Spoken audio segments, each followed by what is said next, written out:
my name is Silvana Mejia and I'm going to talk about one of the most important, transformative, and controversial structural changes in modern Mexico, which is the 2013 energy reform. It was implemented in 2013 under Enrique Peña Nieto, and this reform was a constitutional change with one primary goal: to break the decades of long monopolies of Mexico's state-owned energy giants, Pemex in oil and SCFE in electricity.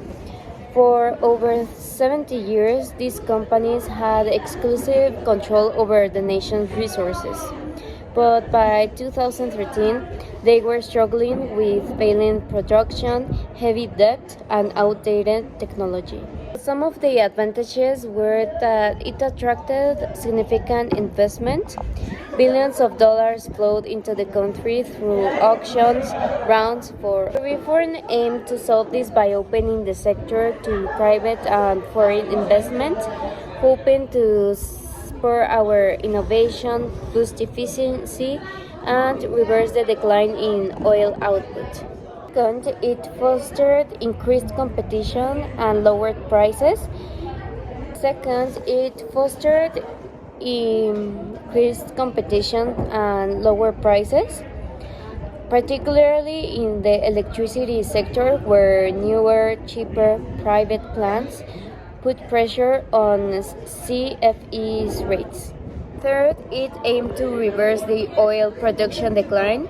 For a period, it stabilized the sharp fall in Pemex output and introduced modern extraction technologies that the state company couldn't afford on its own. Primary beneficiaries were large international oil companies and private power generators, who gained access to lucrative new markets. Mexican industrial consumers also benefited from more competitive electricity options. On the other hand, the reform profoundly affected the state-owned companies Pemex and CFE, which faced sudden intense competition.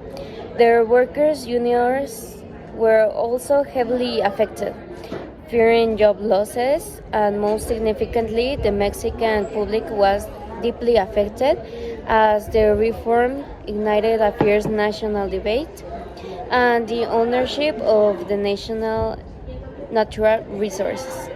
Do I believe that the reform was useful? Well, the intent was necessary. The model of state monopolies was financially unsustainable and holding the economy back. The reform successfully diagnosed the problem. Mexico needed investment and modernization. However, the execution was flawed. It failed to build a broad national consensus and adequately address the legitimate concerns about sovereignty.